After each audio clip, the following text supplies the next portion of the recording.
चलिए, तो कल हमने क्या किया था, कल हमने पढ़ा था स्लेव ट्रेड के बारे में कि किस तरीके से स्लेव ट्रेड हो रहा था, ठीक है ना। तो इसके बारे में हमने पढ़ा कि हाउ इट वाज प्रिवेलेंट। तो हमने देखा कि किस किस गवर्नमेंट में, हमने देखा कि किस गवर्नमेंट में इसका क्या, हम देखेंगे कि सिचुएशन क्या थी। जैसे हमने देखा कि सर मोनार्की में इट वाज प्रिवेलेंट, फिर हमने देखा कि कॉन्स्टिट्यूशनल मोनार्की में क्या हुआ, it was only discussed and debates were happened regarding the slavery trade. तो लेकिन हुआ कुछ नहीं। फिर हमने देखा कि जब रिपब्लिक की गवर्नमेंट आई, रिपब्लिक गवर्नमेंट आई, तो उस टाइम में देखा कि जो मैक्सिमिलियन रॉबेस्पियर है उसके टाइम में स्लेवरी को एबॉलिश किया गया था, बट अगेन जो during the time of the Napoleon it was reintroduced. तो हमने ये देखा था। तो इसी को फिलहाल हम आगे ले जाएंगे, आगे पढ़ेंगे इसको, स्लेव ट्रेड के बारे में। देखो, स्लेव क्या है, गुलामों का ट्रेड होता था, दैट मीन्स इंसानों का ट्रेड होता था। The slave trade began in the 17th century. French merchants sailed from the ports of the Bordeaux or the Nantes to the African coast where they bought slaves from the local chieftains. क्या होता है ये, इसकी अगर हम बात करेंगे, ये स्टार्ट होता है कब, 17th सेंचुरी में।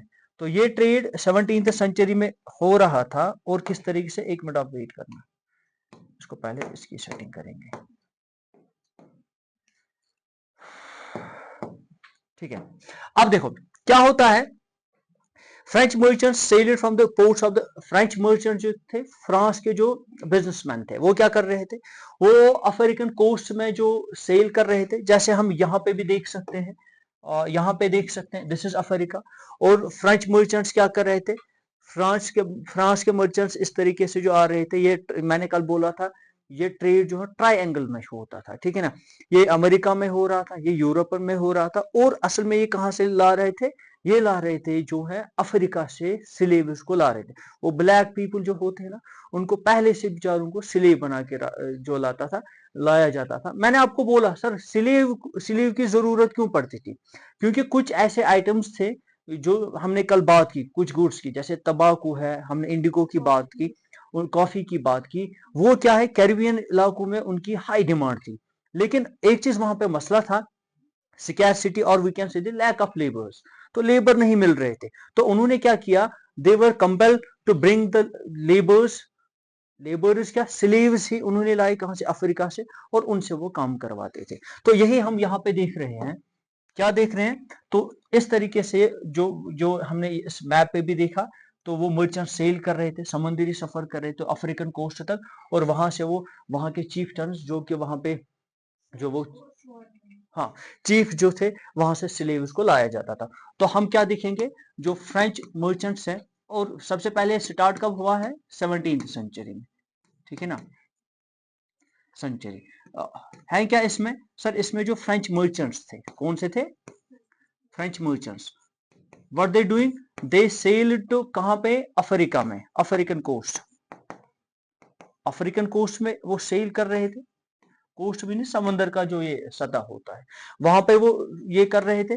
और वहां पे जो लोकल चीफ्स होते थे, लोकल चीफ्स होते थे, सर लोकल चीफ्स जो होते थे, उनसे वो क्या करते थे, उनसे वो स्लेव्स को खरीदते थे, और वो उनको फिर वापस ले जाते थे फ्रांस में, और वहां पे उनको बेच आते थे, ठीक है ना। मान लो तो आप ऐसा, कोई मर्चेंट है वो, हाँ, हाँ, कोई मर्चेंट है, वो क्या कर रहा है, मर्चेंट है कोई, वो प्याज का बिजनेस कर रहा है। वो किसी कंट्री में जाएगा, से फॉर एग्जाम्पल प्याज पाकिस्तान में निकलता है, वो पाकिस्तान में जाएगा, वहां से प्याज खरीदेगा, से फॉर एग्जाम्पल 80 रुपए में केजी, ठीक है ना, यहाँ पे इंडिया में आके वो 100 में भेजेगा।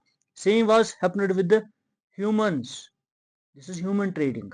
स्लेव्स, ब्लैक लोगों को वहां पे खरीदा जाता था, वहां के लोकल चीफ से, और फिर फ्रांस में ले जाया जाता था, और यूरोप के बहुत सारे पार्ट्स में उनको जो अच्छे दामों में बेचा जाता था, तो उनको फिर काम कराया जाता था। अच्छे से समझ आया, तो ये होता था।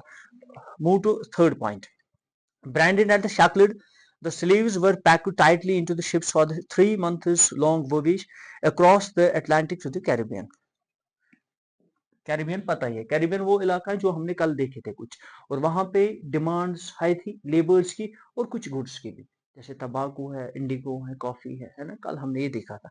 देखो अब क्या होता था, सब जब ये अफ्रीका में पहुंचते थे, व्हाट दे डिड, वो इन स्लेव्स को वहां पे खरीदते थे, और फिर क्या करते थे, जो स्लेव्स भी कैसे खरीदते थे, सो द तंदुरुस्त बॉडी बिल्डर स्लेव, युस काम लाग कमजोर कत लाग तम योर गिल हाँ हाँ यस ज्यादा तो देखो वाइट वुमेन जो है ना, वाइट वुमेन थी ज्यादातर यूरोप में, अफ्रीका में भी हैं वाइट्स, लेकिन अफ्रीका के जो वाइट लोग थे ना वो हमेशा अपर हैंड थे। इस बात को याद रखना। हमने देखा है, आपने नहीं देखा साउथ अफ्रीका में वो वाली movement, apartheid movement by Nelson Mandela, तो था क्या वो, वहां पे व्हाइट लोग जो थे वो अपर हैंड थे, वो हमेशा एडमिनिस्ट्रेशन में होते थे, ब्लैक लोग बेचारे हमेशा डाउन टू अर्थ होते थे और वो कुछ भी नहीं होते थे वहां पे। उनको एडमिनिस्ट्रेशन में हिस्सा नहीं, उनको इकोनॉमी में हिस्सा नहीं, सोसाइटी में वो सबसे नीचे दर्जे के। सो ब्लैक्स ऑलवेज दे सफर, ठीक है ना। जो गुलाम होते थे वो भी इसीलिए ब्लैक में से ही होते थे, चाहे आप बी द फीमेल्स और the males, they are the blacks and they become the slaves. White लोग इसमें कम हुआ करते थे, ठीक है ना, कम थे लेकिन बहुत कम परसेंटेज। आया समझ।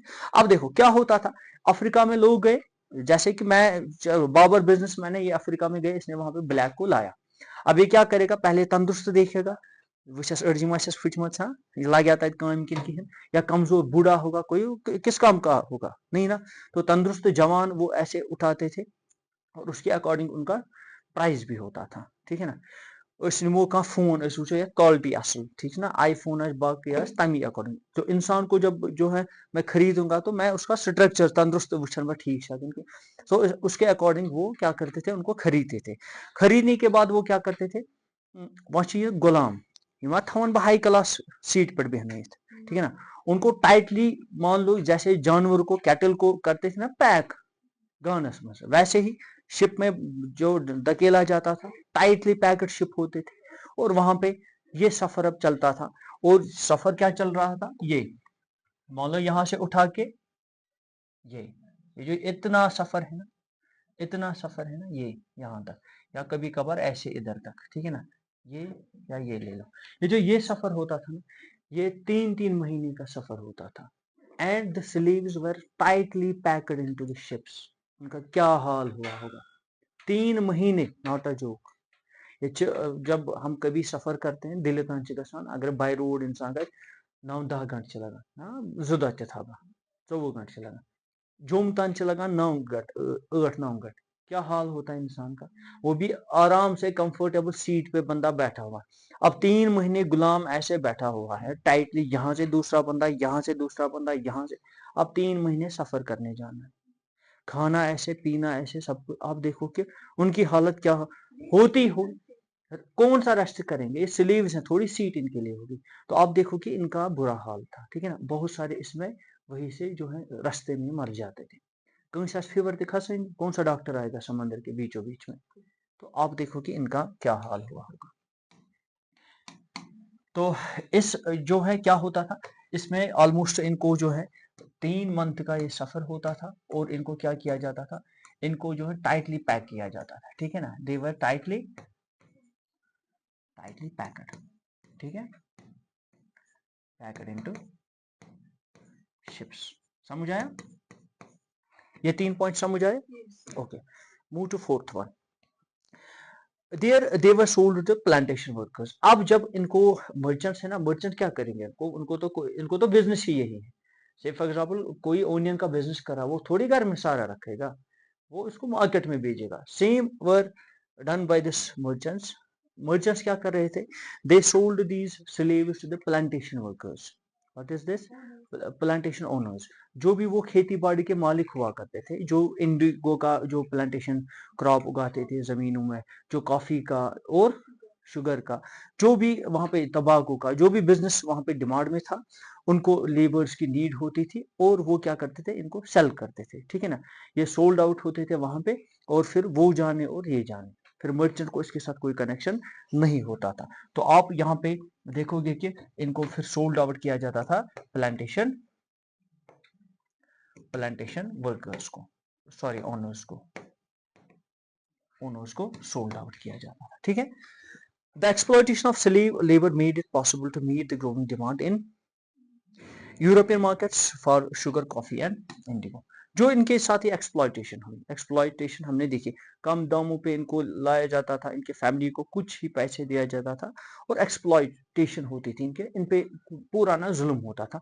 और इस जुल्म की वजह से जो यूरोपियन मार्केट की जो डिमांड थी ना वो मीट हो रही थी। सर कैसे? क्योंकि जितना शुगर की डिमांड थी अब वो फुलफिल हो रही है। कैसे? सर ऑनर थोड़ी काम करेगा, वो इन्हीं स्लेव से काम कराता था और ये बड़ा इनके लिए जो बिजनेस प्रॉफिटेबल होता था। वैसा अगर रेगुलर मजूर निमन शाम 7 दिन, इनको तो वैसा नहीं था ना, एक साथ वन टाइम दे दो बस किस्सा खत्म। 10 साल 5 साल ये गुलाम चुन, जो भी काम करवाना चाहते हो ये ही विल डू। आ रहा है समझ? तो आप देखो कि इंसानी हुकूक जो ह्यूमन राइट्स है उनको क्या तहस नहस उन्होंने किया है उस टाइम पे।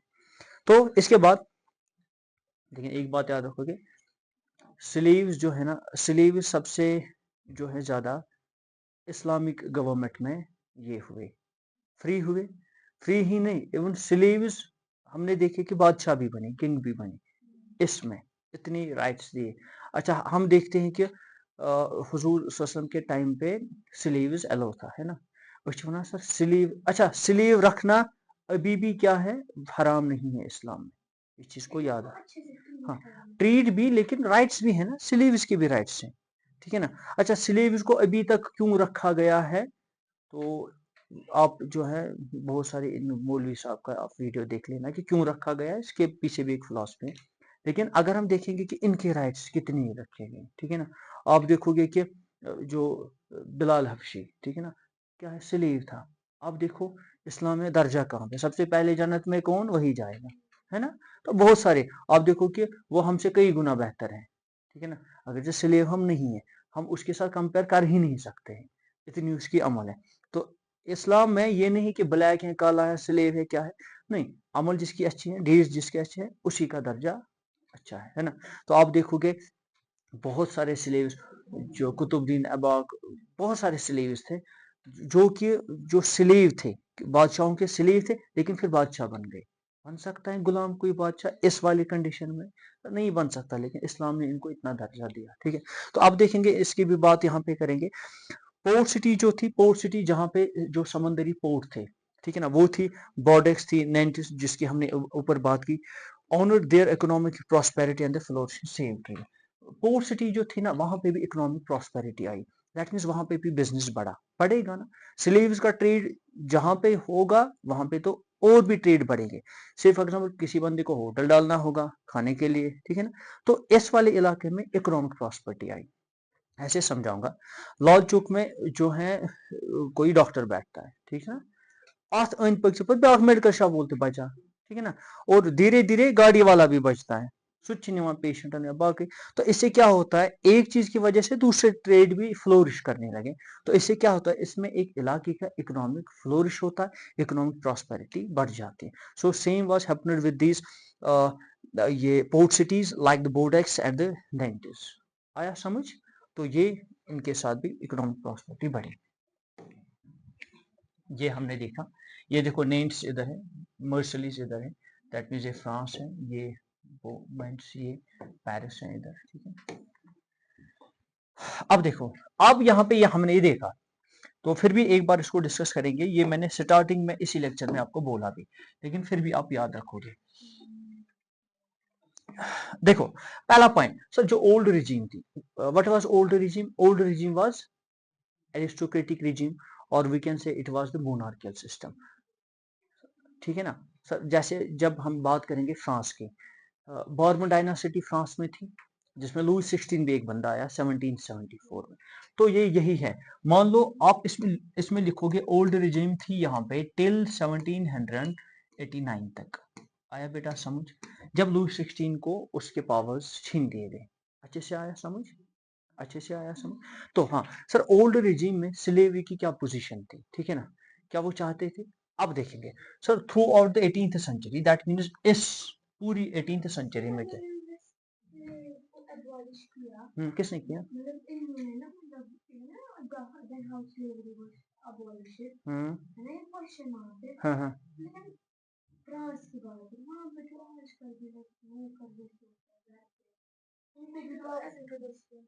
मैं अभी बोलूंगा, मैं अभी बोलूंगा। उस स्लेव और इस स्लेव में फर्क है। आजकल के जो मॉडर्न स्लेव्स है ना, उनको स्लेव नहीं बोला जाता, उनको सैलरी पे रखा जाता है। सैलरी मिलती थी वन टाइम ऐसे, और फिर वो गुलाम ही बन जाते थे। सिर्फ फॉर एग्जाम्पल मुझे कोई काम के लिए बोलेगा, चलो आपको ये काम करना है, यहाँ पे पढ़ाना है, ठीक है ना, मैं सैलरी के बेस पे आता हूँ। कल को मुझे बोलेगा चलो झाड़ू भी लगाओ, स्लेव को यही होता था, उसको कोई भी काम लिया जाता था, लेकिन सैलरी पर्सन को क्या है, एक काम करना है।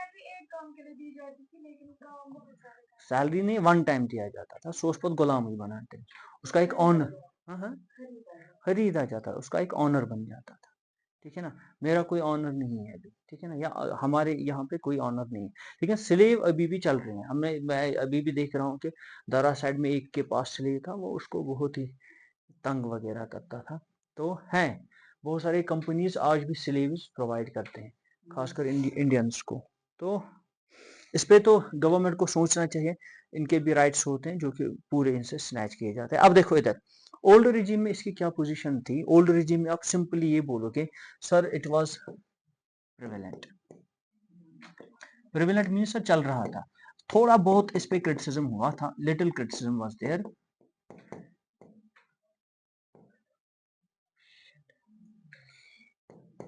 क्रिटिसिज्म थोड़ा बहुत हो रहा था, लेकिन ज्यादा इस पे कुछ बोला नहीं गया, और इस पे कोई अमल नहीं किया गया ज्यादा, और इस पे कोई रिएक्शन गवर्नमेंट की ओर से नहीं हुई, ठीक है ना।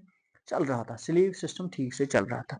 तो ये हम एक तरीके से थीम पढ़ रहे हैं कि थीम कौन सी थी। पहले थीम थी ओल्ड रिजिम, दैट मीन्स इसको हम बोलेंगे सर इट वाज मोनार्की। क्या थी? मोनार्की। अब बाबन डायनासिटी की एग्जांपल इसमें दो, ठीक है। फिर इसके बाद दूसरा आया, दूसरा क्या है सर? कॉन्स्टिट्यूशनल मोनार्की, है ना, कॉन्स्टिट्यूशनल कॉन्स्टिट्यूशनल मोनार्की। आवाज समझ? Constitutional monarchy. कॉन्स्टिट्यूशनल मोनार्की में हमने देखा the state general was changed into national assembly, ये उसके अकॉर्डिंग बनाया गया। तो कॉन्स्टिट्यूशनल मोनार्की में हमने देखा, क्या दिखाई चल रहा है, अच्छा, तो नेशनल असेंबली या था, इसको नजर रखो क्योंकि ये डाउन हो जाता है, फिर साउंड नहीं आता इसमें। अच्छा, नेशनल असेंबली फिर बनाई गई, इसमें स्लीव्स की क्या पोजीशन थी, ध्यान से सुनो। इसमें क्या हुआ, नेशनल असेंबली में सर डिबेट्स बहुत सारे हुए। क्या हुए? Debates and discussions, debates and discussions हुए, लेकिन याद रखोगे नो बिल पास्ड,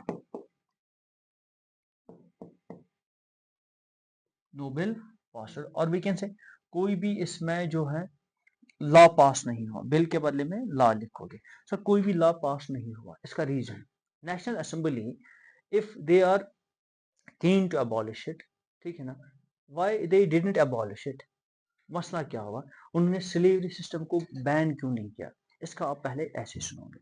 देखो क्या था, नेशनल असेंबली में जो भी गवर्नमेंट चल रही थी, ठीक है ना, किन की ही गवर्नमेंट चल रही थी, बट विद द कॉन्स्टिट्यूशन, है ना, middle class, very good, middle class थे उस टाइम। उन्होंने ही पहला रेवोल्यूशन लाया था, जैसे हमने समझा, जिसमें मीराबू वगैरह उनके लीडर बने, है ना। अब देखो बात को समझ लेना आप। सर अगर नेशनल असेंबली में डिस्कशंस हुए, डिबेट्स हुए, हर कोई अपनी राय रख रहा था कि वो ये स्लेवरी जो बिल्कुल गंदा एक बिजनेस है जिसमें इंसानों के राइट्स को छीन लिया जाता है, but they didn't abolish it, why? देखो आप क्यों, इसके पीछे एक रीजन है। रीजन क्या है? जो भी नेशनल असेंबली में लीडर्स थे या मेंबर्स थे, या नेशनल असेंबली की खुद की बात करेंगे ना, they were supported by the business class mostly, क्योंकि हमने देखा इसने अभी बोला मिडिल क्लास, मिडिल क्लास में थे ना, मिडिल क्लास वाले थे ना नेशनल असेंबली में। और जो हमने देखा कि पहला रेवोल्यूशन भी किसने लाया, थर्ड एस्टेट, थर्ड एस्टेट में से किसने भी, मिडिल क्लास। मिडिल क्लास में कौन कौन था? बिजनेसमैन भी थे ना, बिग बिजनेसमैन, लार्ज बिजनेसमैन, पढ़ा ना हमने इसको, आप एक बार ये रिकैप्चुलेट कीजिएगा, उसमें बिजनेसमैन थे, और businessman were supporting this national assembly. Businessman कौन सा बिजनेस कर रहे थे? स्लेव्स का। किसका? स्लेव्स का। सपोर्ट किनको कर रहे थे? नेशनल। अगर नेशनल असेंबली कोई ऐसा लॉ निकालती कि वो स्लेव्स वाला बिजनेस बंद करते, तो इनका बिजनेस भी बंद हो जाता। वो नेशनल असेंबली को सपोर्ट करते? फिर नहीं करते, क्योंकि वो कहां चाहेंगे कि जो ये मेरा बिजनेस क्या करे, बंद करे। That was the reason. या ये जल गया आपका। That was the reason. मुशुका वो थी दो दुखा कंजनाओ। तो दैट वाज द रीजन। इसमें क्या होता है, इसमें ये होता है उसी से पेन ज़ाला। तो इसमें ये रीजन है। रीजन क्या है कि sir business class were supporting the National Assembly, so that was the reason they never abolished this, ठीक है ना, because of the support from the business class which they acquired. Now move to third one, that is conviction, or we can say convention, ठीक है ना, convention। हम पद बनोगे ना ब्याख असेंबली जिसका नाम रहा कन्वेंशन, ठीक है ना। कन्वेंशन में ये कन्वेंशन नहीं, कन्वेंशन में नेपोलियन रूल नहीं था। अच्छा, कन्वेंशन क्या था? कन्वेंशन था दूसरा जो कि गरीबों का था। गरीबों की सरकार रॉबस्पेयर, मैक्सिमिलियन रॉबस्पेयर, ये उसका था। कन्वेंशन में क्या हुआ, वो गरीब था। क्या था? गरीब, है ना, गरीबों की दुनिया से आया था, लेकिन उसने अमीरों से भी बदतर जुल्म किया, है ना, काला चढ़ते लकन। तो आप देखो यहाँ पे गरीब था। ट्रेड किन का हो रहा था? गरीबों का। Very good. स्लेव कौन बनेगा, अमीर के गरीब? गरीब ही। वो गवर्नमेंट किसकी बनी? तो इसने बोला गरीबों पे कोई अत्याचार नहीं, तो ही अबॉलिश इट। पहली बार कन्वेंशन ने इसको क्या किया? अबॉलिश किया।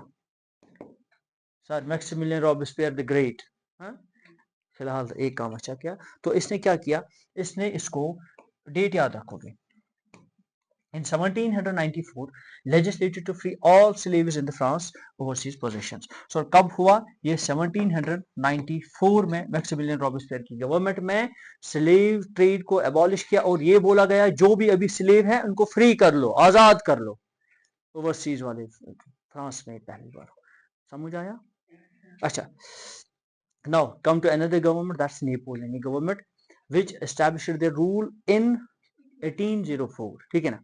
इसमें इसको पावर है, वरना इसने 1870 नहीं सॉरी 1797 से ही अपना जो ये दबदबा कायम रखा था, धीरे धीरे पावर गेन करा था, क्योंकि यहाँ से डायरेक्टरी फेल हो रही थी, जो कि हमने पढ़ा। फिर क्या होता है, फिर इसने कब जो हुकूमत संभाली 1804 में, तो नेपोलियन ने बोला slavery trade is good, so he reintroduced it. इसने इसको क्या किया? रीइंट्रोड्यूस किया। आवागोबर समझ, इसने इसको रीइंट्रोड्यूस, फिर से इंट्रोड्यूस। डायरेक्टरी है ना, डायरेक्टरी आ गया बीच में, वहां पे भी चल रहा था। कौन क्या? एबॉलिश था। मैं फिर से बोल रहा हूँ, यहाँ पे बीच में एक गवर्नमेंट मिसिंग है, वेरी गुड, वो है डायरेक्टरी, ठीक है ना, डायरेक्टरी। यहाँ पे आप समझ लेना बेटा, कन्वेंशन ने क्या किया था? अबॉलिश किया। डायरेक्टरी भी उसी के साथ चला, अबॉलिश अबॉलिश। नेपोलियन ने फिर इंट्रोड्यूस कराया, ठीक है ना, नेपोलियन ने फिर इसको रीइंट्रोड्यूस कराया। समझ आया यहाँ पे?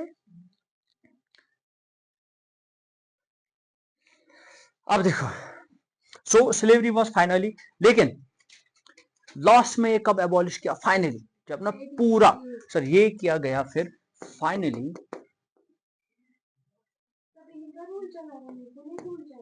एबॉलिश्ड इन 1840। नेपोलियन तो 1815 में ही खत्म हो गया। तब कौन सा रूल चल रहा था सर? कंजर्वेटिव्स का, बाबर डायनासिटी का। ये आप 10th में पढ़ोगे। मुगल बॉर्बन डायनासिटी, लुइस 16 वाली डायनासिटी। लुइस 16 तो मरा था, लेकिन उसकी फैमिली का ही एक और आया था, लुइस फिलिप उसका नाम था। वो आपको इसमें नहीं है, 10th में पढ़ोगे। फिलहाल के लिए आप इतना, नेपोलियन का भी हम आगे देखेंगे कि इस स्टोरी को हम कहां तक ले जाएंगे। सो जहां पे आप इस स्टोरी को छोड़ोगे, वहां से आप इसको 10th में उठाओगे, ठीक है ना। अब देखेंगे ना, इतना मुझे नहीं पता है, तो ये छना मैं खरान जल्दी जल्दी ऐसे कोई, मैं तो शॉर्ट में लिख रहा हूं ना। तो फाइनली ये डेट आप याद रखोगे, ठीक है ना, दिस डेट इज इंपॉर्टेंट। किस किस को समझ नहीं आ रहा है? कौन सा अबॉलिश किया? वहां के एक और गवर्नमेंट थी, वहां पे थे फिर रेवोल्यूशनरीज। कौन से थे? हाँ, यहाँ पे आप लिखोगे, बुक में से कोई ऐसा आपको नहीं लिखा है, लेकिन रेवोल्यूशनरीज आए। रेवोल्यूशनरीज एक और ग्रुप था, तो उन्होंने ये अबॉलिश किया था, ठीक है ना, रेवोल्यूशनरीज, ठीक है ना। इस 9th में आपको ये सब चीजें नहीं मिलेगी, इंशाल्लाह 10th में आपको मिलेगा, इसमें भी कुछ कुछ। ठीक है, बाबर साहब क्या माना, बाबर साहब से रेश इस्लामान क्यों गई? बाबर समझ आ रहा है, हो गया। अच्छा देखो बेटा, अब है revolution at the everyday life.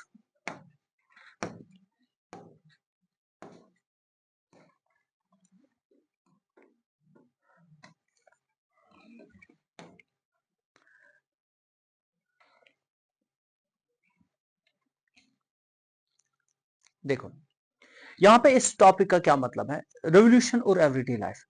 एक तरफ से रेवोल्यूशन चल रहा था और सर लोगों की जो एवरीडे लाइफ थी, जो लोग जिंदगी बसर कर रहे थे, उन पे क्या असर पड़ा। से फॉर एग्जांपल लोगों की एवरीडे लाइफ में लैंग्वेज, लोकल लैंग्वेजेस, लोगों की everyday life, that means what they were wearing, वो क्या पहन रहे थे, उनके क्या कपड़ों पे भी असर पड़ा, लैंग्वेज पे असर पड़ा। तो इस तरीके से हम देखेंगे कि क्या क्या था। जैसे इसने लिखा है, can politics change the clothes people wear, the language they speak and the books they read.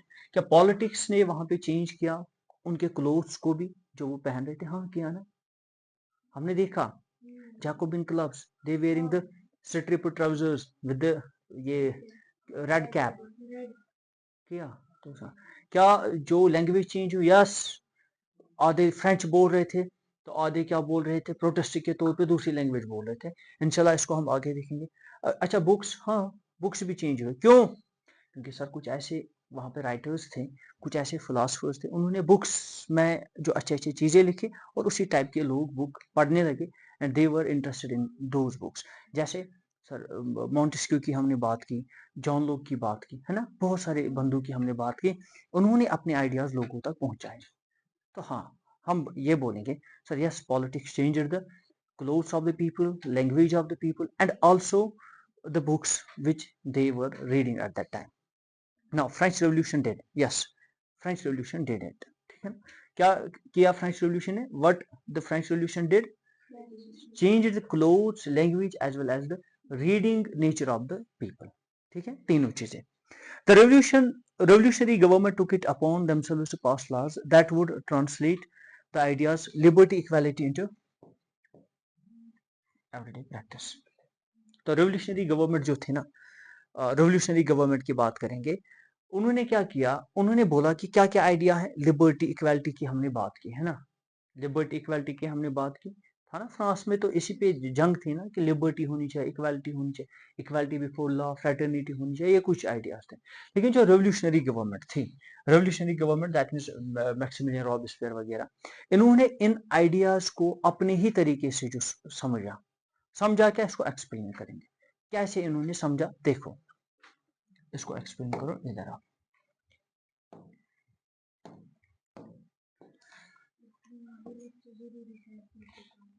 जी। ठीक है, इसमें थोड़ा सा मसला है, मैं वरना करता, मैं फिर भी आज कोशिश करूंगा। देखो एबॉलिशन ऑफ सेंसरशिप, सबसे पहले क्या होता है, सेंसरशिप क्या होता है, कोई बोलेगा सेंसरशिप था क्या? क्योंकि मैंने आपको इससे पहले भी ये समझाया। हाँ, वन सेकंड, है पता किसी को?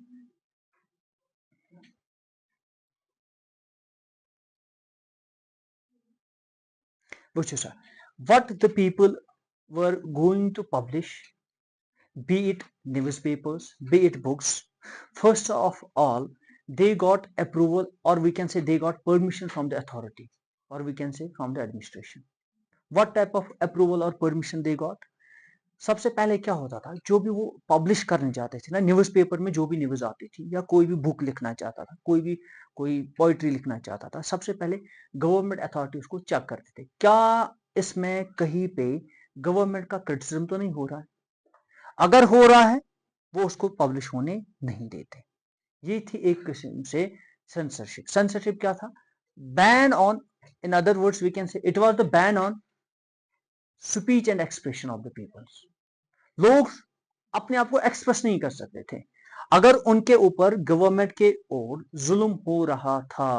अब वो बोलेंगे ना, वैसली बात है, बोलेंगे ना ये जुल्म हो रहा है, लेकिन यहां पे बैन था, नहीं लिख सकते हो, नहीं बोल सकते हो, चुप, जो भी आप ये पब्लिश करोगे ना, first of all you have to got the approval from the administration, ठीक है ना।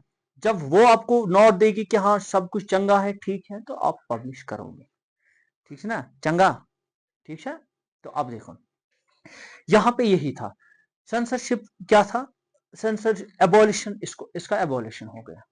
एबॉलिशन मीन सबसे पहले बोला गया सेंसरशिप है ही क्यों लोगों को। अगर हमने यहाँ पे इस प्रीवियस वाले स्लाइड में देखोगे, हमने क्या देखा था प्रीवियस वाले इसमें पकतल ब्रो ज्यादा अच्छा अच्छा ज्यादा एबॉलिशन ऑफ सेंसरशिप। देखो यहाँ पे हमने देखा कि रेवोल्यूशनरी गवर्नमेंट ने क्या किया था, equality and liberty. Liberty freedom, sir freedom किसकी, बोलने की फ्रीडम होनी चाहिए। तो हम एक और थोड़ा आगे चले गए, but it is related to this slide also, ज्यादा इसमें नहीं है। आप देखेंगे कि सेंसरशिप में क्या हुआ है, सेंसरशिप किस तरीके से अबॉलिश किया गया। देखो in the old regime all written material, पहले सेंसरशिप को समझाया गया जो कि मैंने आपको समझाया। ओल्ड रिजिम में क्या होता था, ओल्ड रिजिम सर कौन कौन सी, बराबर 1789 तक, जब तक बॉर्बन डायनासिटी की हुकूमत चल रही थी, है ना। अभी भी मैंने आपको समझाया ओल्ड रिजिम है क्या।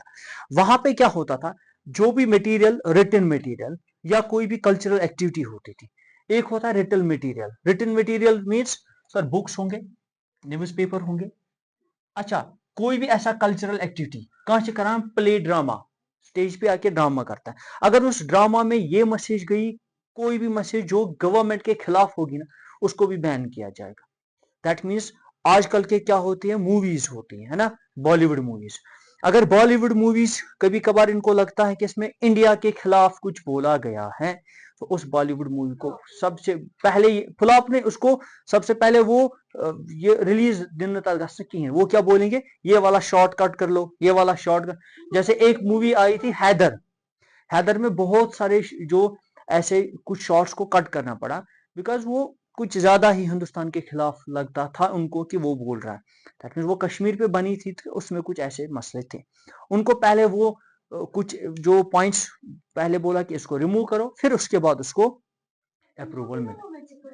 हाँ इसका भी है ना, एक बोर्ड होता है, वो सबसे पहले चेक करता है कि क्या ये कंट्री के खिलाफ मत होता है कुछ, या कुछ ऐसा मटेरियल पब्लिश ना हो जिससे कोई, से फॉर एग्जांपल कोई ऐसा चीज इसमें पब्लिश हो जाएगा जिससे दूसरे रिलीजन को जो है असर पड़ेगा। से फॉर एग्जांपल ये है हिंदू, हम है मुसलमान, है ना, ये है ना हिंदू, तो अगर मुस्लिम कोई मूवी ये पब्लिश करेंगे जिससे हिंदू सोसाइटी में कुछ नुकसान पहुंचेगा, तो उसको अप्रूवल नहीं मिलेगा। सेम वे में अगर हिंदू कोई मूवी रिलीज करेगा जिससे मुस्लिम कम्युनिटी में असर, इससे गड़बड़ी हो सकती है ना, इससे जो दंगे फसाद हो सकते हैं सोसाइटी में, तो इन चीजों को जो पब्लिश नहीं कराया जाता था जब तक पूरे मसले को ठीक कराया जाता है। लेकिन अभी भी इसमें कुछ उल्टा ही हो रहा है। तो अब देखो ओल्ड रिजीम में क्या था, ओल्ड रिजीम में अगर कल्चरल एक्टिविटी या रिटन मटेरियल, याद रख लेना, यह है जो है रिटन मटेरियल। आप रिटन मटेरियल में सीधे लिखोगे सर बुक्स आएंगे इसमें, सर इसमें न्यूज़पेपर आएंगे, ठीक है ना, न्यूज़पेपर्स आएंगे। और इसकी अगर बात करेंगे कल्चरल एक्टिविटीज, इसमें प्लेज वगैरह आएंगे। अब समझ, तो इसको क्या है, इसको जो है सबसे पहले क्या करता था, किंग से सेंसरशिप होता था, है ना, किंग से ओल्ड रिजीम में। इसके बाद after the storming of the Bastille, जब बेस्टाइल पे अटैक हुआ, ठीक है, कब हुआ कोई बोलेगा, वेरी गुड, ये डियर का सुनते मस्जिद का सुनती, अपना डीओ भी भूल जाओ लेकिन ये नहीं, 14 जुलाई 1789 बेस्टाइल पे जो स्टॉर्म हुआ, हमला हुआ, और इसके बाद एक कॉन्स्टिट्यूशन को फ्रेम किया गया। कॉन्स्टिट्यूशन 1791 में कंप्लीट किया गया, जैसे मैंने एक ऑब्जेक्टिव भी रखा था, ठीक है ना। कॉन्स्टिट्यूशन का जो पहला नाम रखा गया, declaration of the rights of the man and citizen, जो हमने एक देखा भी था पहला, जैसे मैंने बोला प्रियम्बल का जो पहला पेज है इंडिया का कॉन्स्टिट्यूशन का, वो जैसे प्रियम्बल है we the people of India, वैसे ही जो कॉन्स्टिट्यूशन फ्रांस में बनाया गया उसका नाम जो पहला पेज था वहां पे था declaration of the rights of man and citizen. उसमें ये बोला गया, प्रोक्लेम ये किया गया, क्या प्रोक्लेम किया गया सर, एक तो फ्रीडम ऑफ स्पीच एक्सप्रेशन, ये नेचुरल राइट है, ये नेचुरल राइट है, freedom of speech and expression. That means एक इंसान को, एक सिटीजन को बोलने का अधिकार है, बोलने का हक है, ठीक है ना। और है क्या सर, ये नेचुरल राइट है, जब से इस इंसान ने जन्म लिया ये बोलने का अधिकार इसको नेचुरली आया है और कोई भी ताकत दुनिया में इसको छीन नहीं सकता। ये किसने बोला? जब बेस्टाइल पे अटैक हुआ और नया कॉन्स्टिट्यूशन 1791 में आया। तो इस अकॉर्डिंग अब ये बोला गया कि कोई सेंसरशिप नहीं होनी चाहिए। इस लॉ के तहत तो यही पता चलता है ना, if I have a natural right, what the natural right which I had, that is freedom of speech and expression. अगर ये मेरा नेचुरल राइट है, मेरे जन्म लेने के साथ ही मेरा ये राइट भी है, तो कोई बंदा दुनिया में ऐसा पैदा नहीं हुआ है जो मुझे इस राइट से क्या रखेगा, दूर रखेगा, ठीक है ना, या मुझे ये वाला राइट छीनेगा। कोई भी गवर्नमेंट गलत करेगा, so I have the right to criticise the government, ठीक है ना। अब यहाँ पे newspapers, pamphlets, books, printed pictures, flood. अच्छा, अब क्या होता, यहाँ पे याद रखो, यहाँ पे याद रखो। अब क्या होता बेटा, जो